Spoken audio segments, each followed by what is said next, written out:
Stephen's काफ़ी well reputed college है India का, एंड यहाँ की अलुमनाई भी काफ़ी स्ट्रांग है, and it's one of the oldest colleges of India. So आपको यहाँ जरूर आना चाहिए। यहाँ की कैंपस लाइफ इज ब्रिलियंट, मतलब आपको एकदम अच्छे टॉप क्लास स्पोर्ट्स फैसिलिटीज मिलेंगे, एंड यहाँ का cafe is also very good, so that's another incentive.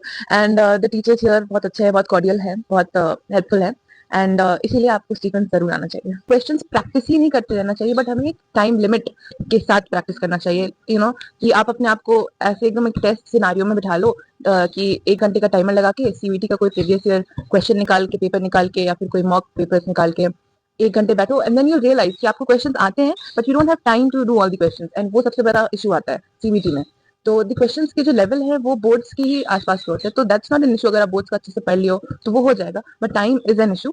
तो इसीलिए I am emphasising on time because that's the problem I face. तो आप लोग जरूर 1 घंटे का टाइमर लगा के एकदम एग्जाम मोड में प्रैक्टिस करिए, and that will really help you, and trust me it will help you. I mean it help me, so it help you. And then PCM के लिए ये हो गया। इन इंग्लिश के लिए I didn't have to study उतना अलग से, जैसे सीयूईटी में they ask definitions and idioms and phrases etcetera. For that, I've always been into crosswords. Like crossword is one of my favorite hobbies, and crossword को मैंने national level पे भी खेला है, तो मतलब उस कारण से वर्ड्स के साथ प्रॉब्लम ज्यादा नहीं हुई थी, तो वो एक एडवांटेज था मेरा personally. But what you can do for English is कि आप लोग डेली 4 से 5 न्यू वर्ड्स लर्न कर सकते हैं। एक बुक जो बहुत अच्छी बुक है, जिससे कुछ क्वेश्चन मैच भी किए मेरे मतलब मॉक्स में, वो वर्ड्स आर इंपॉर्टेंट करके, वो मेरे स्कूल में बुक चलती थी फॉर इंग्लिश। लाइक वो सिर्फ मतलब 10th तक था, उसके बाद में था। हाँ, मार्केट में मिल जाएगी, आई थिंक वो दुकान में मिल जाती है। वो एकदम पतली सी बुक है, and it's actually helpful because उससे जो वर्ड्स है वो न्यू रहते हैं, वो ज्यादा रेपिटेटिव नहीं रहते हैं। That actually help you learn new words, मतलब उससे मेरी वोकैबुलरी भी थोड़ी सी इंप्रूव हुई थी। एनसीईआरटी फिर से पढ़ा था, रीडिंग किया? हाँ, वही 12th के बाद एनसीईआरटी वापस रीड किया था। मैंने ऐसे कभी ये नहीं सोचा कि सीयूईटी के लिए पढ़ रही हूँ या फिर बोर्ड्स के लिए पढ़ रही हूँ। मैंने वो सोचा था कि अच्छा स्कोर भी बोर्ड्स में भी अच्छा लाना है और सीयूईटी के भी लाना है, तो एक ही पढ़ाई हुई थी बस, वही कि बोर्ड्स के बाद थोड़ा एनसीईआरटी ज्यादा फोकस किया मैंने, लाइक एमसीक्यू वाले पर्सपेक्टिव से। आपका डेली रूटीन, आपका डेली टाइम टेबल पढ़ने का, डिस्ट्रैक्शन होते रहते हैं, तो उनसे आप कैसे मैनेज किया? लाइक आपके जूनियर्स हैं, उनको आप क्या टाइम टेबल मत बनाओ, वो नहीं हो पाता है। मतलब कुछ लोग कर पाते हैं, ठीक है, पर मेरे से नहीं हो पाया।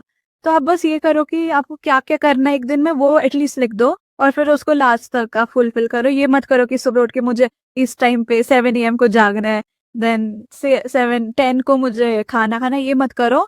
पर हाँ, कुछ गोल्स लिखो और रोज उसको फुलफिल करो, और थोड़ा थोड़ा करके रोज करके लास्ट में सब सही हो जाता है। आप कितना पढ़ते, मतलब कितने आवर्स पढ़ते थे? बहुत बच्चों का डाउट होता है। आज मुझे उतना याद नहीं है, पर 2-3 क्या बोलते हैं, 2-3 आवर्स में बोलूंगी, ठीक है। अगर 2-3 आवर्स पूरे दिन में अगर मतलब अच्छे से एक बार बैठ के पढ़ो तो सही है। पर हाँ, कुछ ना विदाउट डिस्ट्रैक्शन, क्योंकि बीच में इतने ब्रेक्स आ जाते हैं, तो उसको मिला के भी अगर आप 2-3 पढ़ रहे हो घंटे बहुत है।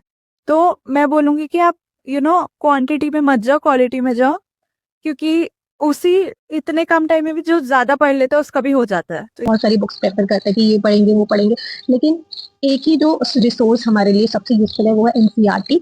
ऑल्सो जो भी टीचर्स आपकी क्लास में पढ़ाते हैं उसको मतलब उसको समझिए, डेली बेसिस पे लर्न करिए, क्योंकि आर्ट वाले जो भी सब्जेक्ट है, whether it is geography, history or political science, तो they take time also, क्योंकि इतने थ्योरेटिकल होते हैं, इतने फैक्ट्स होते हैं, तो उनको माइंड में रिटेन करना इट्स नॉट पॉसिबल। और अगर 1-2 दिन पहले अगर हम तैयारी करने बैठते तो वो नहीं हो सकता।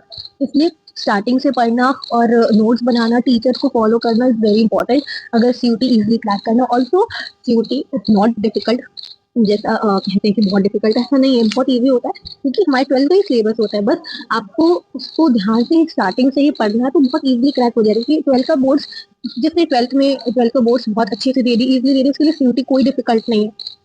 तो ये मेरे कुछ सजेशन है।